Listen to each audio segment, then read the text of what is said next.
ನಾಲ್ಕನೇ ಪುಣ್ಯತಿಥಿ ಇವತ್ತು. ಕ್ರಿಯಾಶೀಲ ವ್ಯಕ್ತಿಯಾಗಿದ್ದವರು. ಅಣ್ಣಾ ಹಜಾರೆ ಹೋರಾಟ ಸಮಿತಿಯ ಉಪಾಧ್ಯಕ್ಷ.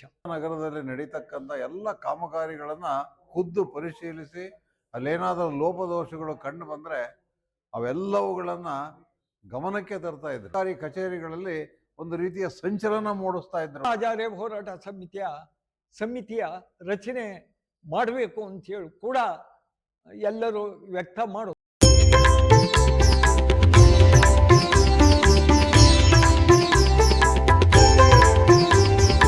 ಭ್ರಷ್ಟ ಅಧಿಕಾರಿಗಳ ದುಷ್ಯ ಸ್ವಪ್ನವಾಗಿದ್ದ ಧೀಮಂತ ನಾಯಕ ಅಶೋಕ ಯಾದವರವರ ಪುಣ್ಯಸ್ಮರಣೆ. ಶಿವಮೊಗ್ಗ ನಗರದ ಹಲವು ಕಳಪೆ ಕಾಮಗಾರಿಗಳು ಮಾಡುತ್ತಿರುವ ಗುತ್ತಿಗೆದಾರರ ವಿರುದ್ಧ ಹೋರಾಟ, ಕೆರೆಗಳ ಒತ್ತುವರಿ ತೆರವು ಮಾಡಲು ಹೋರಾಟ. ಸೋಮಿನಕೊಪ್ಪ ಕೆರೆಗೆ ಅನಾವಶ್ಯಕವಾಗಿ 10 ಕೋಟಿ ಖರ್ಚು ಮಾಡಲು ಹೊರಟ ಅಧಿಕಾರಿಗಳ ವಿರುದ್ಧ ಹೋರಾಟ ಮತ್ತು ಕಡಿವಾಣ. ಆರ್ಎಂಎಲ್ ನಗರ, ಭಾರತಿ ಕಾಲೋನಿ ರಾಜಾ ಕಾಲುವೆಯ ಹೂಳು ತೆಗೆಯದಿರುವುದರ ವಿರುದ್ಧ ಧರಣಿ.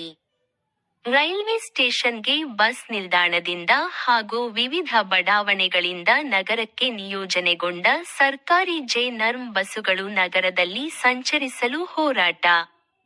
ರೈಲ್ವೆ ನಿಲ್ದಾಣದಿಂದ ವಿವಿಧ ಬಡಾವಣೆಗೆ ಫ್ರೀ ಪೈಡ್ ಆಟೋಗಳ ಓಡಾಟಕ್ಕೆ ಜಂಟಿ ಸಾರಿಗೆ ಆಯುಕ್ತರು ಹಾಗೂ ಜಿಲ್ಲಾಧಿಕಾರಿಗಳಿಗೆ ಮನವಿ.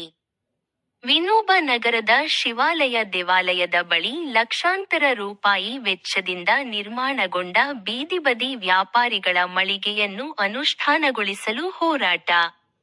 ಅಪ್ಪರ್ ತುಂಗಾ ನದಿಯ ದಂಡೆಯ ಬಫರ್ ಝೋನ್ ಜಾಗವನ್ನು ಹರ್ಷ್ ಫನ್ ಹೋಟೆಲ್ಗೆ ರೆಡ್ ಕಾರ್ಪೆಟ್ ಆಗಿ ದಾರಿ ಮಾಡಿ ಕೊಟ್ಟ ಇಲಾಖೆ ಅಧಿಕಾರಿಗಳ ವಿರುದ್ಧ ಧರಣಿ ಸತ್ಯಾಗ್ರಹ. ಸಾರ್ವಜನಿಕರ ಫುಟ್ ಪಾತ್ ಮತ್ತು ಸೈಕಲ್ ಪಾತ್ಗಾಗಿ ಹೋರಾಟ. ವಾಜಪೇಯಿ ಬಡಾವಣೆಯ ನಿವೇಶನಗಳು ನಿಜವಾದ ಫಲಾನುಭವಿಗಳಿಗೆ ಸಿಗುವಂತೆ ಲಭಿಸಲು ಹೋರಾಟ.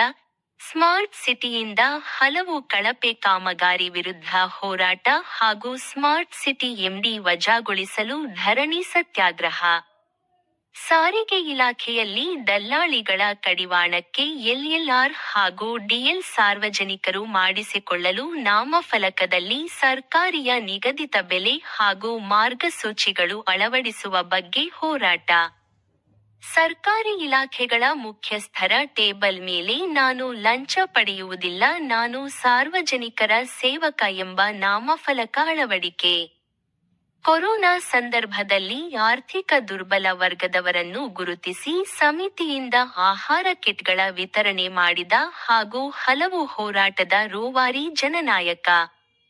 ಸಂಬಂಧಪಟ್ಟ ಇಲಾಖೆಗಳ ಭ್ರಷ್ಟಾಚಾರದ ಸಂಪೂರ್ಣ ಮಾಹಿತಿಯನ್ನು ಕೈಯಲ್ಲಿ ಹಿಡಿದು ಭ್ರಷ್ಟ ಅಧಿಕಾರಿಗಳ ತಲೆದಂಡ ಆಗುವವರೆಗೂ ಹೋರಾಟ ಮಾಡುತ್ತಿದ್ದ ಹೋರಾಟಗಾರ ತನ್ನ ನಿಧನ ನಂತರ ದೇಹ ದಾನ ಮಾಡಿದ ಅಣ್ಣಾ ಹಜಾರೆ ಹೋರಾಟ ಸಮಿತಿಯ ಪ್ರಧಾನ ಕಾರ್ಯದರ್ಶಿಯಾಗಿದ್ದ ದಿವಂಗತ ಶ್ರೀ ಅಶೋಕ್ ಯಾದವ್ರವರ 4ನೇ ವರ್ಷದ ಪುಣ್ಯಸ್ಮರಣೆಯನ್ನು ಜುಲೈ 22, 2026 ಬುಧವಾರ ಸಂಜೆ ಶಿವಮೊಗ್ಗ ನಗರದ ಬಾಲರಾಜ ಅರಸ್ ರಸ್ತೆ ಮಥುರಾ ಪ್ಯಾರಡೈಸ್ ಹೋಟೆಲ್ನಲ್ಲಿ ಏರ್ಪಡಿಸಲಾಗಿತ್ತು.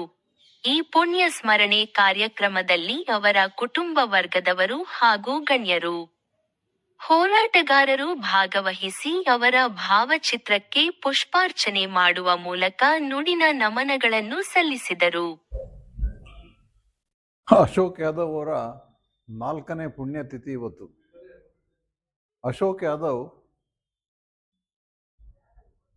ನಮ್ಮ ಶಿವಮೊಗ್ಗ ನಗರದಲ್ಲಿ ಅತ್ಯಂತ ಕ್ರಿಯಾಶೀಲ ವ್ಯಕ್ತಿಯಾಗಿದ್ದವರು. ಅಣ್ಣಾ ಹಜಾರೆ ಹೋರಾಟ ಸಮಿತಿಯ ಕಾರ್ಯದರ್ಶಿಗಳಾಗಿ ಶಿವಮೊಗ್ಗ ನಗರದಲ್ಲಿ ನಡೀತಕ್ಕಂಥ ಎಲ್ಲ ಕಾಮಗಾರಿಗಳನ್ನು ಖುದ್ದು ಪರಿಶೀಲಿಸಿ ಅಲ್ಲೇನಾದರೂ ಲೋಪದೋಷಗಳು ಕಂಡು ಬಂದರೆ ಅವೆಲ್ಲವುಗಳನ್ನು ಗಮನಕ್ಕೆ ತರ್ತಾ ಇದ್ರು. ಯಾವುದೇ ಒಂದು ಸಂಕೋಚ ಇಲ್ಲದೇನೆ, ಯಾವುದೇ ಒಂದು ಆಸೆ ಆಮಿಷಗಳಿಗೂ ಸಹ ಅವರು ಒಳಗಾಗದೇನೆ ಬಹಳ ನಿಷ್ಪಕ್ಷಪಾತವಾಗಿ ಅವರು ಕೆಲಸವನ್ನು ಮಾಡ್ತಾ ಇದ್ರು. ಅಣ್ಣಾ ಹಜಾರೆ ಹೋರಾಟ ಸಮಿತಿ ಅಂದ ತಕ್ಷಣ ಎಲ್ಲ ಕಚೇರಿಗಳಲ್ಲಿ, ಸರ್ಕಾರಿ ಕಚೇರಿಗಳಲ್ಲಿ ಒಂದು ರೀತಿಯ ಸಂಚಲನ ಮೂಡಿಸ್ತಾ ಇದ್ರು ಅವರು. ಯಾಕೆಂದರೆ ಅವರು ಅಷ್ಟು ಪ್ರಾಮಾಣಿಕರಾಗಿದ್ದರು. ಅವ್ರೇನಾದರೂ 4 ಜನ ಕರ್ಕೊಂಬಂದು ಹಿಂಗೆ ಅಣ್ಣಾ ಹಜಾರೆ ಸಮಿತಿಯಿಂದ ಬಂದಿದ್ದೀವಿ ಅಂತಂದರೆ ಅಲ್ಲಿರ್ತಕ್ಕಂಥ ಅಧಿಕಾರಿಗಳು ಅವ್ರಿಗೆ ಎಷ್ಟು ಗೌರವ ಕೊಡ್ತಾ ಇದ್ರು ಅನ್ನೋದನ್ನು ನಾನು ಕಣ್ಣಾರೆ ನೋಡಿದ್ದೀನಿ ನಾನು. ಯಾಕೆಂದರೆ ಅವರು ಅಂತಹ ಒಂದು ಕ್ರಿಯಾಶೀಲವಾಗಿರ್ತಕ್ಕಂತಹ ಅಂತಹ ಒಂದು ಪ್ರಾಮಾಣಿಕತೆಯನ್ನು ಹೊಂದಿರತಕ್ಕಂತಹ ಒಬ್ಬ ವ್ಯಕ್ತಿಯಾಗಿದ್ದರು. ಅವರು ಇಡೀ ತಮ್ಮ ಜೀವನವನ್ನು ಸಮಾಜ ಸೇವೆಗೆ ಮೀಸಲಾಗಿಟ್ಟಿರ್ತಕ್ಕಂಥವರು. ತಮ್ಮ ಆರೋಗ್ಯವನ್ನೂ ಲೆಕ್ಕಿಸದೆ ಕೊನೆಗೆ ತಮ್ಮ ಆರೋಗ್ಯ ಕಡೆ ಗಮನನೇ ಕೊಡಲಿಲ್ಲ.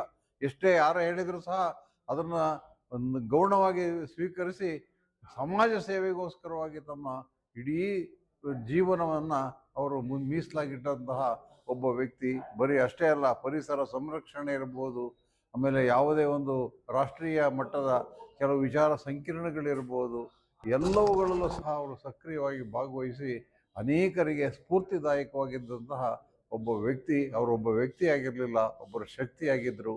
ಅಂತಹ ಒಬ್ಬ ವ್ಯಕ್ತಿ ಮತ್ತೆ ನಮಗೆ ಸಿಗ್ತಕ್ಕಂಥದ್ದು ಬಹಳ ಕಷ್ಟ. ಅದಕ್ಕೋಸ್ಕರವಾಗಿ ಶಿವಮೊಗ್ಗ ನಗರದಲ್ಲಿ ಯಾವುದಾದ್ರೂ ಒಂದು ಉತ್ತಮವಾಗಿರ್ತಕ್ಕಂತಹ ಒಂದು ರಸ್ತೆಗೆ ಅವರ ಹೆಸರನ್ನು ಇಟ್ಟು ಅವರಿಗೆ ಸಂಪೂರ್ಣವಾಗಿರ್ತಕ್ಕಂತಹ ಒಂದು ಗೌರವವನ್ನು ನಾವು ನೀಡಬೇಕಾಗಿರ್ತಕ್ಕಂಥದ್ದು ನಮ್ಮ ನಾಗರಿಕರ ಎಲ್ಲರ ಕರ್ತವ್ಯ. ಈ ನಿಟ್ಟಿನಲ್ಲಿ ನಾವೆಲ್ಲರೂ ಸಹ ಸಹಕರಿಸೋಣ ಅಂತ ಹೇಳ್ತಾ ನನ್ನ ಮಾತು ಮುಗಿಸ್ತೀನಿ.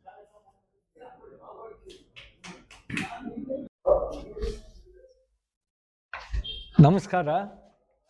ನನ್ನ ಹೆಸರು ಬಿ ಜನಮೇಜಿರಾವ್, ಅಣ್ಣಾ ಹಜಾರೆ ಹೋರಾಟ ಸಮಿತಿಯ ಉಪಾಧ್ಯಕ್ಷ. ಇಂದು ಅಣ್ಣಾ ಹಜಾರೆ ಹೋರಾಟ ಸಮಿತಿಯ ಎಲ್ಲ ಸದಸ್ಯರು ಕೂಡ ಮಥುರಾ ಪ್ಯಾರಡೈಸ್ನಲ್ಲಿ ಮೀಟಿಂಗ್ ಸೇರಿ ಅವರ 4ನೇ ವರ್ಷದ ಸ್ಮರಣೆಯ ಆಚರಿಸಿದ್ದು. ಈ ಸಂದರ್ಭದಲ್ಲಿ ಎಲ್ಲರ ಮನಸ್ಸಿನ ಅನಿಸಿಕೆಯಂತೆ ಇನ್ನು ಮುಂದಿನ ವರ್ಷಕ್ಕೆ ಹೊಸ ಅಣ್ಣಾ ಹಜಾರೆ ಹೋರಾಟ ಸಮಿತಿಯ ರಚನೆ ಮಾಡಬೇಕು ಅಂತೇಳಿ ಕೂಡ ಎಲ್ಲರೂ ವ್ಯಕ್ತ ಮಾಡಿದ್ರು. ಅದರಂತೆ ಇನ್ನು 1 ವಾರದೊಳಗಾಗಿ ಸಭೆ ಕರೆದು ಹೊಸ ಪದಾಧಿಕಾರಿಗಳನ್ನು ಆಯ್ಕೆ ಮಾಡೋ ಬಗ್ಗೆ ಕ್ರಮ ಕೈಗೊಳ್ತಾ ಇದ್ದೀವಿ ಸದ್ಯದಲ್ಲೇ ಅಂತ ಹೇಳ್ತಾ ಎಲ್ಲರಿಗೂ ನಮಸ್ಕಾರ.